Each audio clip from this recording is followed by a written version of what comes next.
everybody. Thanks for joining us. Welcome to the AMP Music Summit. We're here this morning with Dayna Frank. The name of this conversation, our fireside chat, is When in Doubt, Build Strength Through Numbers and Demand Results. This is a really great talk to get us started this morning. Dayna's on the forefront, working as the representative of not only her own venues, but bringing other people together through the National Independent Venue Association. Her story is really fascinating. I look forward to sharing it with you. Before we get started, I just wanted to say we made a decision when we launched the conference. We really had two goals. One was to share information with the industry and people around it to try to help each other navigate the circumstances that are being created by COVID and the response to it. We also made a decision to make the conference free.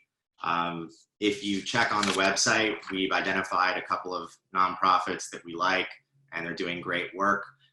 If you're in a position to do so, we just ask that you consider making a donation.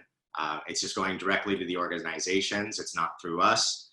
The organizations are World Central Kitchen, Film to Future, and Music Cares, and you can find out more about those three on the website. Without further ado, I'd like to go ahead and introduce Dayna properly. Dayna, thanks for joining us. I'm going to say some things about all the great stuff you've accomplished over the course of the last few years and a little bit deeper.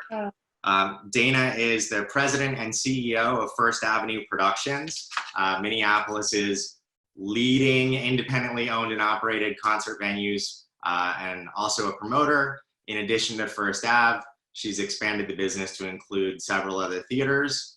According to Pollstar, I read that last year you were 49th, largest concert promoter in the US, selling over 435,000 tickets. I think that was the world, 49th in the world. Just world. Sorry. Wow, that's amazing. It's a bigger deal. And your first show from First Ave was the Pixies, which is pretty great. It's so good, right? Anytime we're talking about concerts, you got to go there, right? Yeah, totally.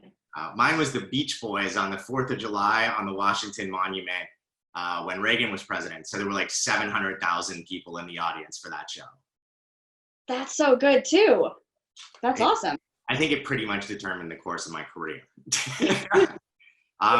In addition to the work you're doing with First Avenue, you're also one of the founding board members of the National Independent Venue Association, working to secure financial support to preserve the national ecosystem of independent venues and promoters, strong LGBTQ advocate, and a 2018 Henry Crown Fellow from the Aspen Institute. And I think most importantly, out of all of that, a firm believer in community building through live music. And that's really an ethos that we're celebrating today. You know, we have this amazing community of people whose lives are dependent on music and their professions are built around it. And we really just want to do what we can for our community. So thank you for joining us this morning. I know you have a lot of pressing issues on your desk, and appreciate you taking the time. So good morning. Hey, thanks for the invite. I'm super honored and happy to be here. It's a little bit of a loaded question, but how are you doing this morning? So I always like to answer that with on a scale of, within the COVID spectrum, I'm doing great. We're healthy and my kids haven't killed each other yet. And, in this realm of reality, we're doing great, compared to the normal world. No, terrible. But we're healthy, we're alive. Our family is healthy. That's what you can ask for right now. And how is Minneapolis, what's the general kind of response as you're out in the streets? Are people wearing masks, people not wearing masks? What are you seeing? It's, maybe 20 to 30% mask wearing. I mean, people in Minnesota, we have an unbelievable governor who's really leading the ship with steady, really trusted hands. So people are generally distancing and being super respectful and, doing everything we can to flatten the curve. And lines outside grocery stores and that kind of thing? Or does it seem like it's kind of settled into a routine at this point? I think it's kind of routine. You know, people are like naturally, so like I imagine they are everywhere, like self-policing and you know, being respectful and wearing gloves and you know, when you know, we're all taking long walks during the days, right? So like when you see somebody coming, either crossing the street or like, you know, moving a respectable distance away. And what is your current favorite tactic for maintaining your sanity under the circumstance? I'm guessing it's staying really busy. That was definitely a reason for the genesis of Neva, for sure.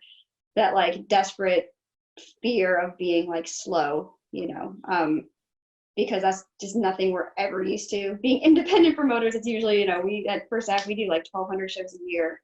Most nights we have, you know, 3 if not 7 shows, and so we're not used to ever being slow or ever having downtime, and so that prospect is frightful. So one of the things, you know, you've grown the business. I just want to talk about kind of how things were, and then we'll jump into the transition. Before COVID, you'd grown the business significantly, and how were things with your company and with the scene in Minneapolis that you've put so much energy into growing? Yeah, I mean, I'd probably rephrase that to say like First Avenue has grown. I mean, I take very little like individual credit. Like First Ave is a collection of unbelievable people who work their asses off every day to make it what it is and to create this community and to serve the artists and the fans.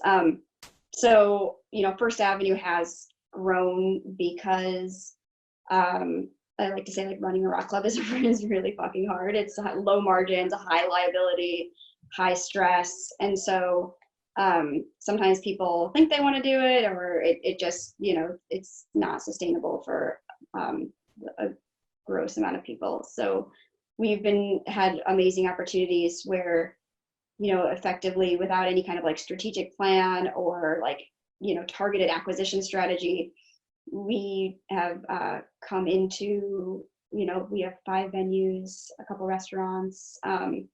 We do the outdoor shows in like Surly Brewing. We do shows in Duluth. So we've these opportunities, we both created them and been very fortunate to have been invited into a lot of them also. And that all seemed like amazing and great, and growth was sort of the order of business up until, you know, a couple of months ago, and now all that growth has resulted in a whole lot of managing of each of those different verticals and figuring out what to do. How did sort of COVID start to impact your business, and when did you realize you were going to have to take action? Yeah, so through my fellowship at the Aspen Institute, I did a global seminar in January with some fellows from China, and we were, you know, Zooming and chatting. And so I kind of got a little bit of an inside look into what it was like in China in late January, early February. And so I was chatting with them about like, oh, your restaurants are closed, your movie theater, like everything is shut. You can't leave your house. And so we had our first management team, like, oh shit, if this comes here, what are we going to do, in like early February, I want to say. And the problem is like, how do you prepare for a complete shutdown? I mean, from like literally 100 miles an hour to like total stop within 2 or 3 weeks. And so, you know, there was very, very little that you could actually do to prepare.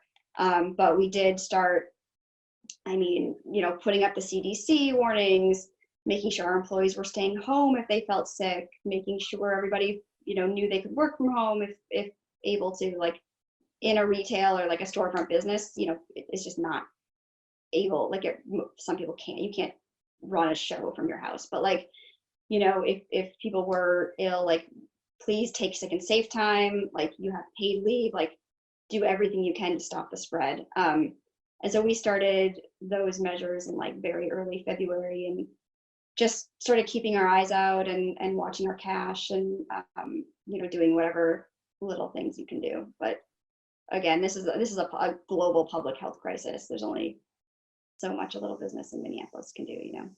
And what was the last show that you were able to pull off successfully before you had to close everything down?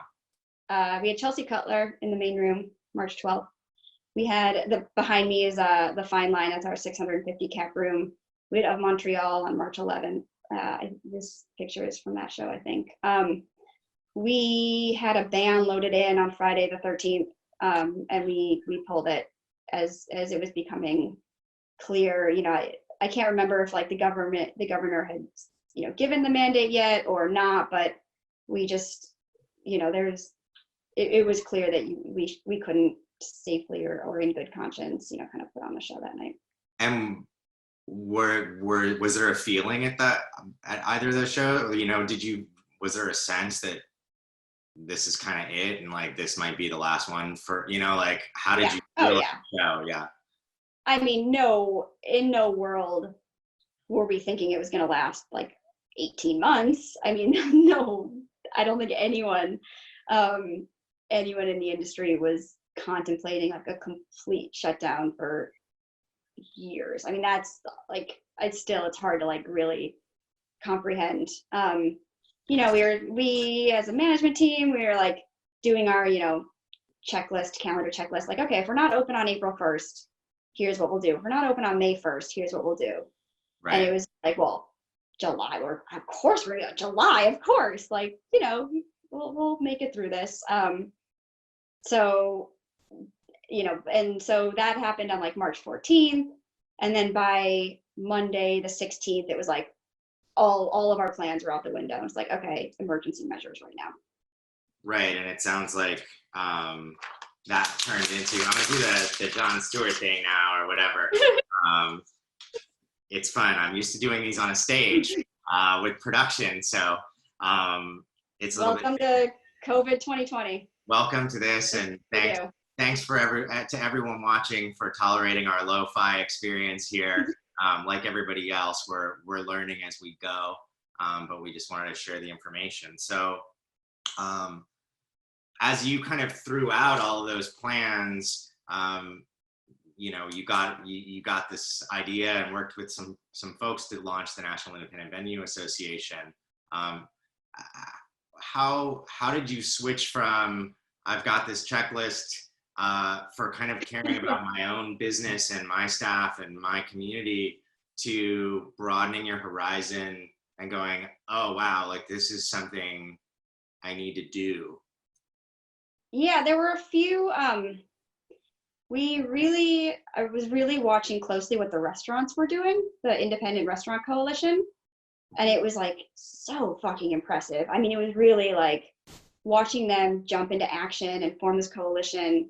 And so we were, again, internally at First Avenue, just being like, how the fuck how do you get through, 6-9 months? Okay, that's a pain, that's a struggle, and you hunker down and you do what you can. But then you start thinking like 18 months, like how does any business maintain for 18 months, especially in like, high overhead, high liability, already like really low margins, and at the very worst time in our industry to have this happen. After like, December is terrible. You prepay your insurance, you give bonuses, January, we usually take that time to like work on capital improvement projects because it's a little bit slower for shows. So it's like, okay, let's lay out some cash and work on these big dream things. And then you make all your money in February, March, or actually not even February, like March, April, May, June. That's when that's like supplies the whole year until. So for it to come at that like really like depression level of early March was just really especially challenging. So we just started to look around at like what resources, especially as independents. We don't have corporate parents. We don't have ticketing. We don't have, you call them verticals, but like we don't have verticals. We don't have a sponsorship arm. We don't have a ticketing arm. We don't have a management arm. Like we have clubs. Like that's right. What we do. And so we don't have like that kind of like amortization and kind of like the corporate resources. So we just started like, what are we going to do? And then the government came out with the CARES Act. And so we went all in. We were like full full on, how do we access this, and what is it, and let's figure this out. And so we actually read the bill itself, and Always within fun reading. always, right, 800, why not? That's see, I told you I like to stay busy. Helps you go to sleep at night. Yeah, we read the bill, and you could see the lines of text in the bill that came directly from the restaurant's lobbying efforts. Yeah. And it was, oh, this is how government, okay, this is how this works. I was like, oh, we should probably get a lobbyist.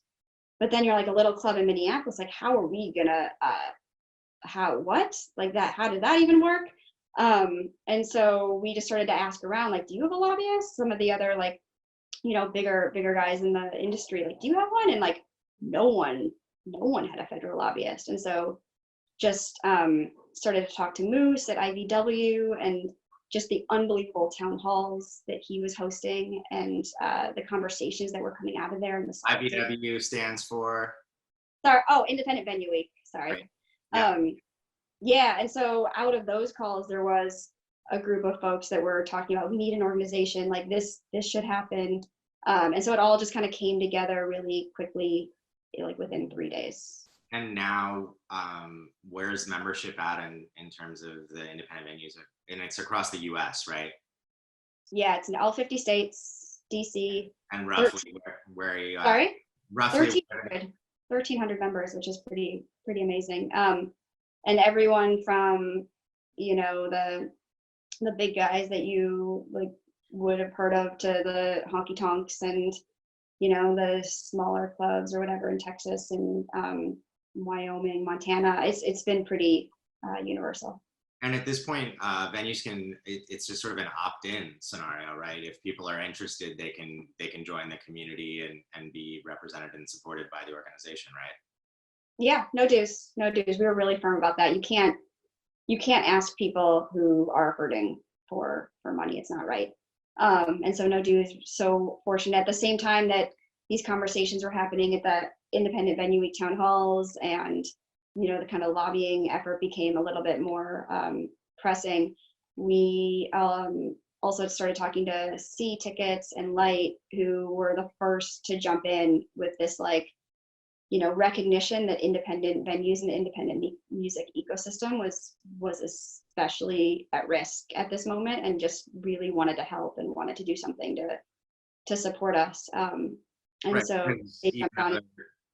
Sorry? Even though those companies, even though C Tickets isn't a venue, their business is dependent upon the survival of independence as well. So they're part of the ecosystem. They're a part of the ecosystem. I honestly, like, it didn't seem like it was really an emotional thing, at least from what from my conversations. Like, I'm sure, the business is what it is, but it's really like looking at the landscape and looking at how, like, especially vulnerable independent venues and promoters are. Like I said, there's no financial backstop. There's no security whatsoever. And in all of the articles about like Live Nation or EG and stock prices and such, it was always like, there was always a button at the end that's like, yeah, this is hard for now, but it'll be okay, because at the end of this, they'll have so much more market share. Right. And so, business is what it is. But like the emotions and, these clubs that like birthed your favorite musicians and your favorite rock and roll, and imagining the world like without them, I think it's devastating for a lot of people. I grew up in the old 930 Club in DC. Nice. And that was a really special place for me. And, probably, that and that Beach Boys concert, the things that set the foundation for me and really fueled my career in music, just the moments I had in those places. And so you've now gone from operating shows and clubs, and now you're heavily involved in a trade association and lobbying the federal government. So part of what I'm hoping to get out of our talk for the people viewing is really an understanding that, if you're sitting around wondering what you could be doing right now, and you don't have the answer, part of it is building community and unifying people who have similar interests as you. That's part of what we are aiming to do here with the summit, is really bring together the community. And so you've sort of jumped into action and developed this huge network now. So you have all this information coming from all these people, and you also have a giant army of invested business owners who were fighting the same fight you are in different places.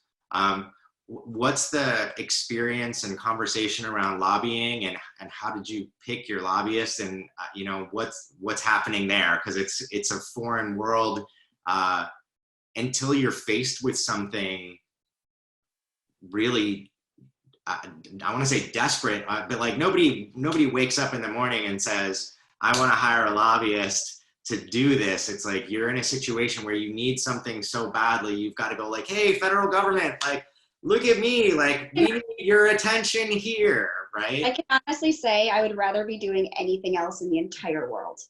Right.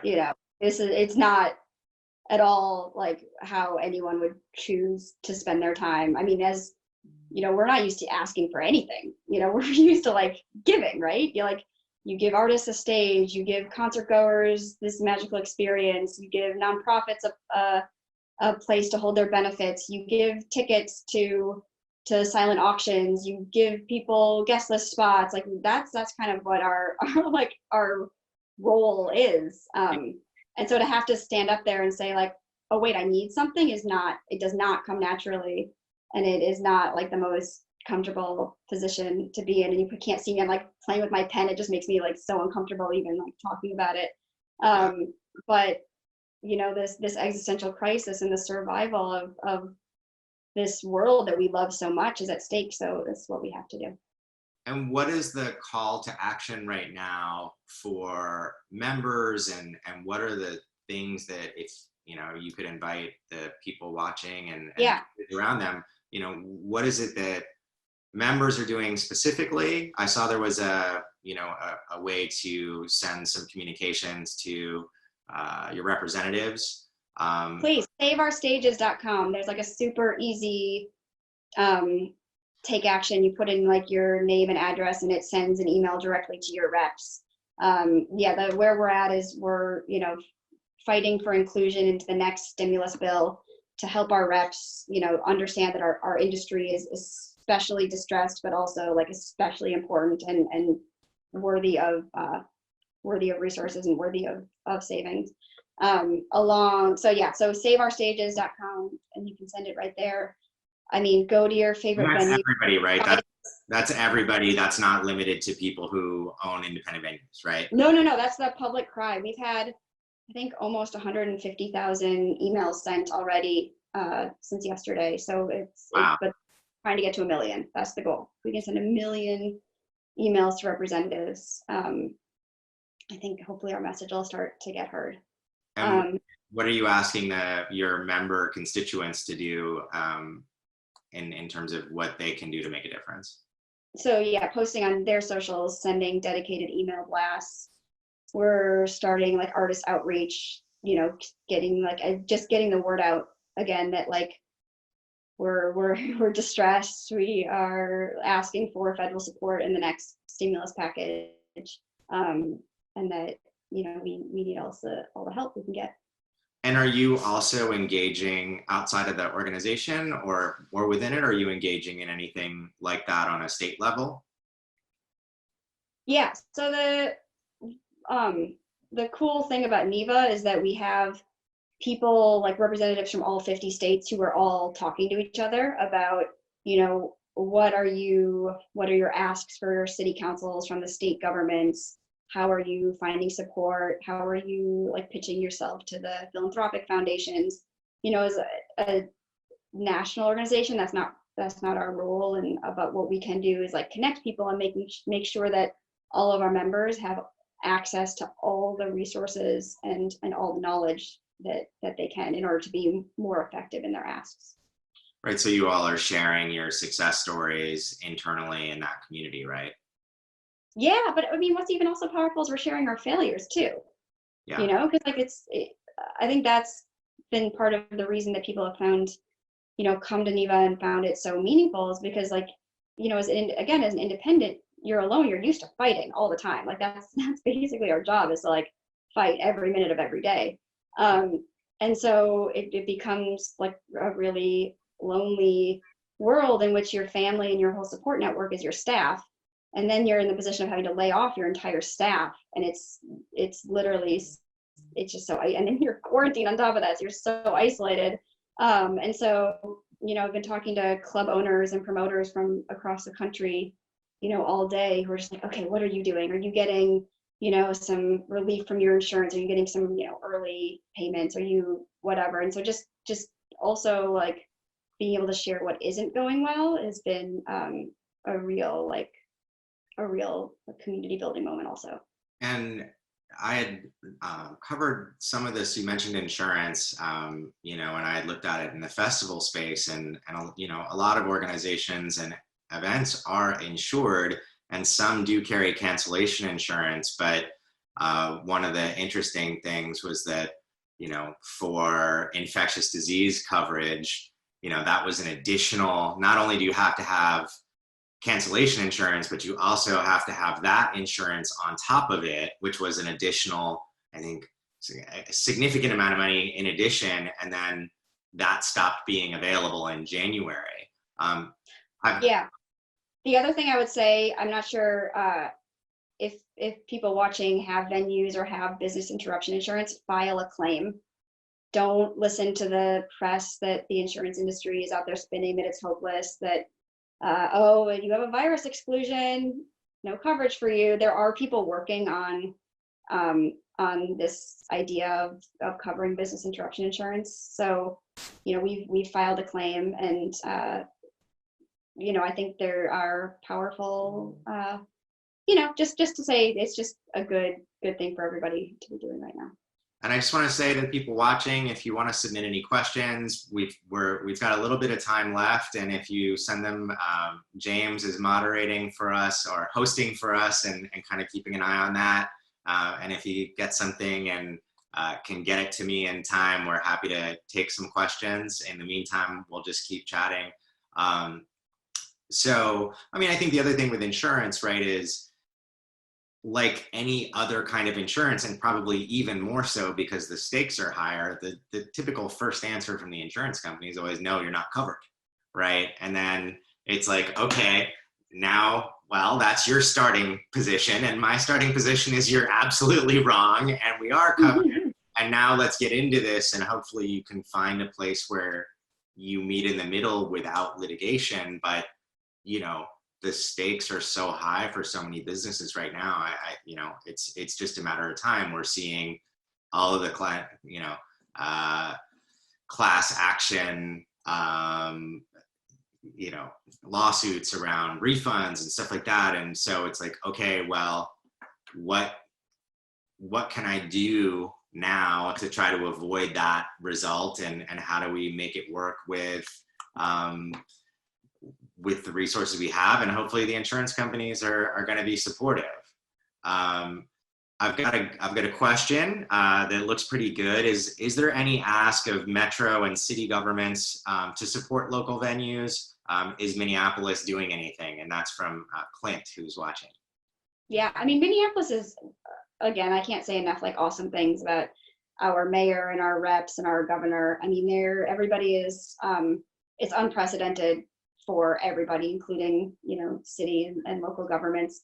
I'm hearing much more about state governments. So the CARES bill sent money to each state. They divided equally amongst the 50 states. And so there are funds called the Coronavirus Relief Funds, DRF, sitting at state level governments that do have within the bill, there is the ability for those funds to be distributed to extremely distressed businesses because of coronavirus shutdowns. So it's part of the struggle amongst this whole crisis, is that everything is being done at a state by state level. There's no national guidelines. There's no, right. The stimulus bill is really the only federal support. Everything else is done on the local level. So the state governments they do have these funds. Each state is individually figuring out how they're going to distribute it and how they're going to prioritize. And so I know NEVA members are working within their state governments to petition for these funds, because as The first businesses to close and the last to reopen. Nothing fits the definition of extremely distressed like your independent music venues. And so that work is being undertaken. And have you started even thinking about, reopening? And I've started to see recommended guidelines for film production. They're nothing's actually moving yet, but I'm starting to see people thinking about it, right? I think our first response was all like, what are we gonna do? Like and then like, okay, I'm gonna stay home and stick my head under the pillow for at least a few minutes, and then I'm gonna deal with the things that I have to deal with, and then try to figure it out. And then I think the next thing was, okay, I'm getting into action, which you've clearly done, both in terms of being responsible for your own business and community, but also in terms of growing your community and growing your army to really represent the interests. I just lost my train of thought. I was going somewhere good. Perfect. Somebody's in the background. They saved me. Have you given thought to like what's going to happen when you reopen, or how are you reopening? And in terms of discussion with all of the group of venues, are you at the point where you're starting to think, here's how we're going to reopen? Yeah, so we have a reopening task force that's being led by Laura Wilson from the Bohemian Foundation in Colorado. We are basically synthesizing information that is coming at us, because there's a lot of really smart people working on how to reopen safely that are very invested. No one wants the live music industry to be the cause of the next outbreak, or to somehow, put people at risk just by virtue of opening our doors. And so, there's like the Event Safety Alliance. They're coming out with their handbook in next week, I think. Like there's a lot of really smart people. We're not doctors, we're not public health experts. I am not the person to tell you like how to sanitize and how to do all this shit. Right. But what we can do is, again, like coalesce and synthesize information, try to distribute it in a streamlined manner so that all of the NEVA venues have the proper information, because again, it's not coming from the federal government. And so it seems to be coming on a state by state level. So what we're doing is like tracking all of the state recommendations, making sure that there's something for the specifics of our industry, because there's a lot about our venues and our business that it just doesn't distance very well. I mean, like how do you ID? How do you pat down? How do you wand? How do you like hands? I mean, how do you manage bathrooms? And it's just so much of it is like what? But I know be like your only concern, your main yes, there were health concerns before, right? The health department could shut you down, but the biggest thing for everybody was capacity, right? And capacity was based off what the fire department said was safe for evacuation. And now we could be faced with a different regulatory structure that says, here are the things you have to do. And the whole economics of our business is based on ticket sales. I mean, like in the spreadsheet or whatever, like everything ties back to that cell. Like it's all based on ticket sales. And so if that cell changes, like coming out like, positive on this, again, I'm all about doing things for reasons not necessarily financial, like community building and emotional. And, there are a lot of things at First Avenue that we put into place that, isn't based on bottom line. We do it to support our community and to support our artists, and because it's the right thing to do.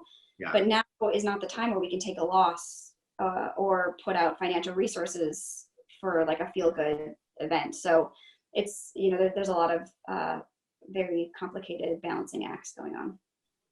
I've got another question, and I'm gonna paraphrase it a little bit so that it applies to everybody who could be paying attention, but it's really about who NEVA represents. And so independent venues is in the title, but underneath that umbrella, I think you mentioned independent promoters also can join. Mm-hmm. Is that right? Yeah, absolutely.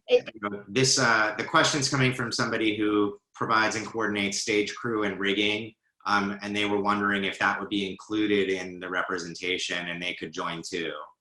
Yeah, so we are, again, I want to remind everybody that NEVA is 27 days old. And so there are a lot of things that we are still figuring out and So working. are we. Right? I mean, like, like I'm always like, I'm a yes person. Like, you want to do that? Yes, let's do it. That sounds fun.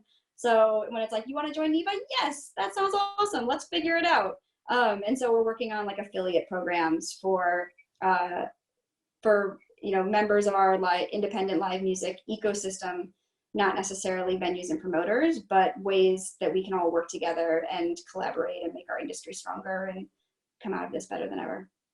I'm going to jump around a little bit. Got a few more questions coming in, but I do want to just think for a minute. I think historically, right, we've seen the concert and club and festival business. We've watched the evolution of the industry occur before.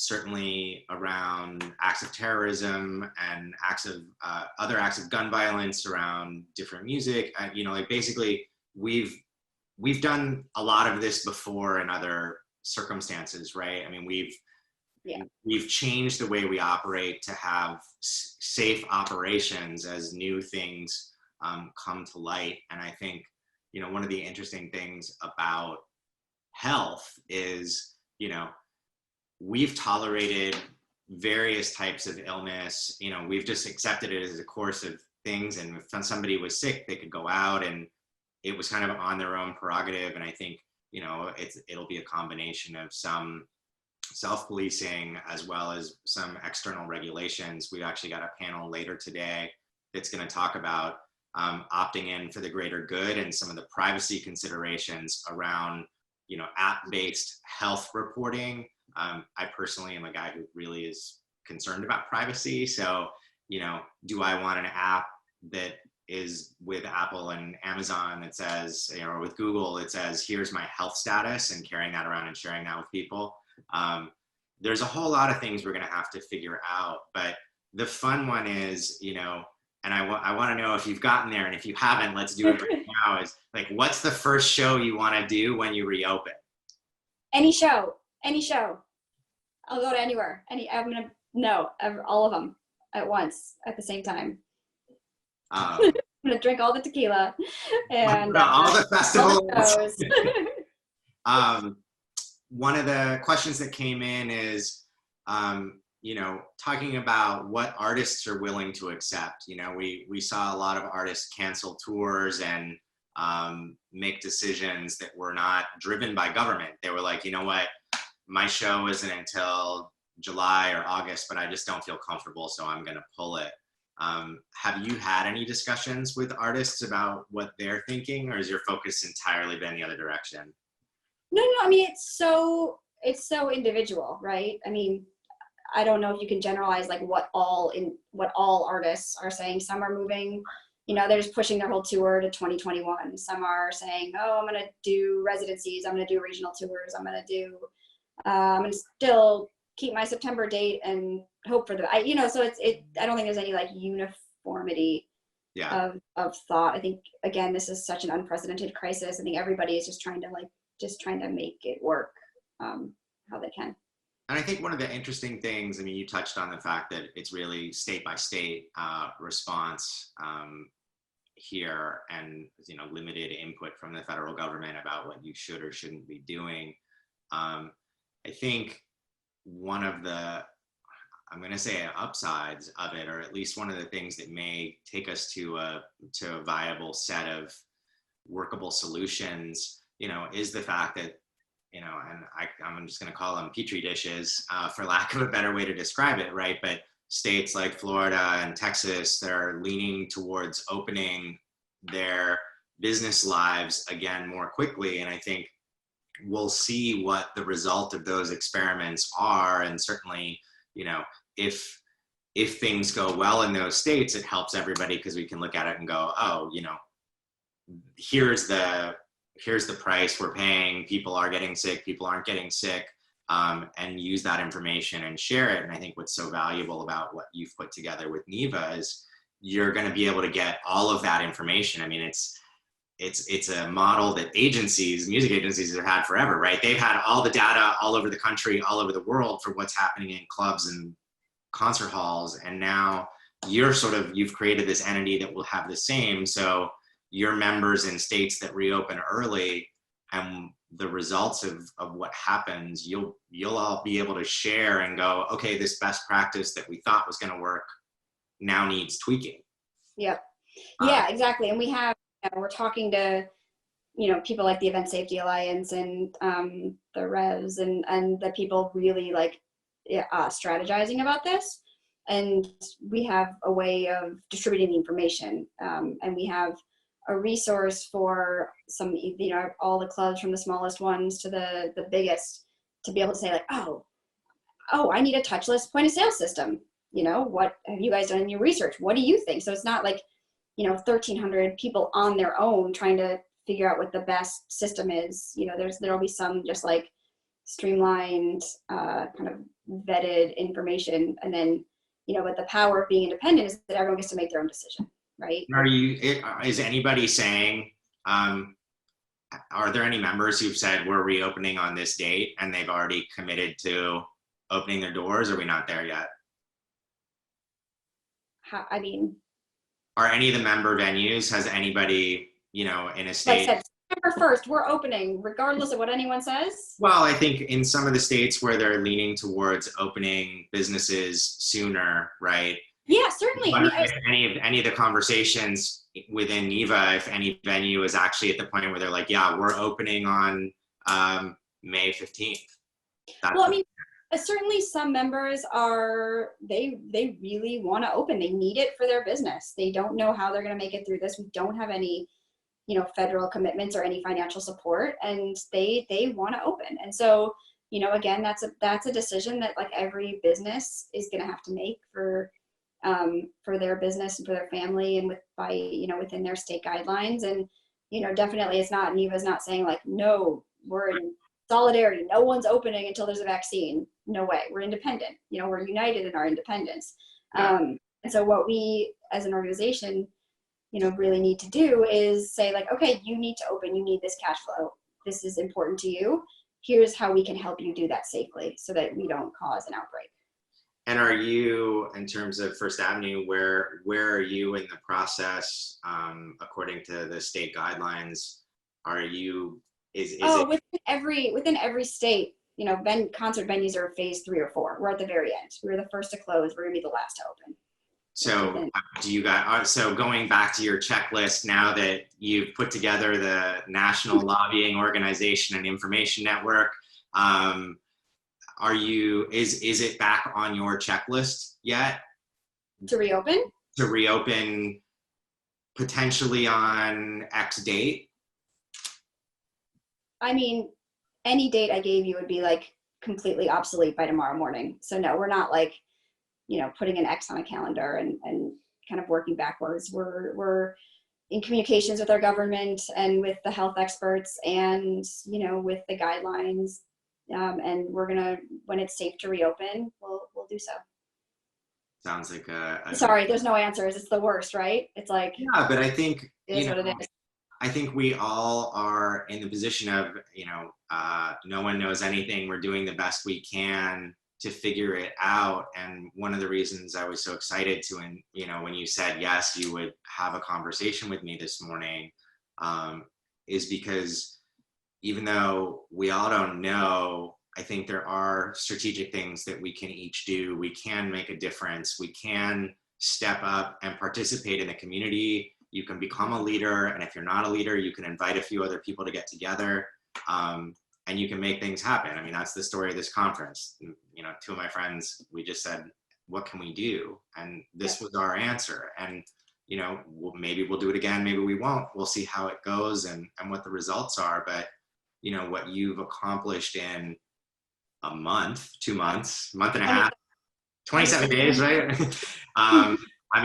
It's incredible. And but not me. Again, there's a whole there's you're the group, right? People that are feeling the same and doing as much, if not more work than I am. It's we're all in this together. It's it's something I've never experienced quite like this in the music industry, especially you know, in amongst independents who are usually, you know, so fiercely and passionately independent, and it's, you know, me against the world. And I mean, that's the one thing I love most about the industry is that, you know, that attitude. Certainly one thing that, you know, I like wholeheartedly identify with. And so now to take a step back and say, okay, it's not me against the world, it has to be all of us against the world. Yeah. That's, you know, it's a silver lining in all of this whole fucking nightmare. And I think when we looked at, you know, for me, I looked at the UK and what their government was doing and what people were doing around the NHS, right? I mean, they called for volunteers at a government level, and the volunteerism exceeded all expectations and what, you know, and what they were asking for. And I think here, the volunteerism that's being created it's self-started. But I do think that same energy is all over the world and the US and different states, where if people are given a way that they can contribute and make a difference, the energy is there because everybody wants to get to a better place. And I think it's really brought people together in an incredible way. So when you think about the whole health crisis, I mean, it's pretty amazing what the world is doing right now. Like, everyone is staying home and everyone is sacrificing.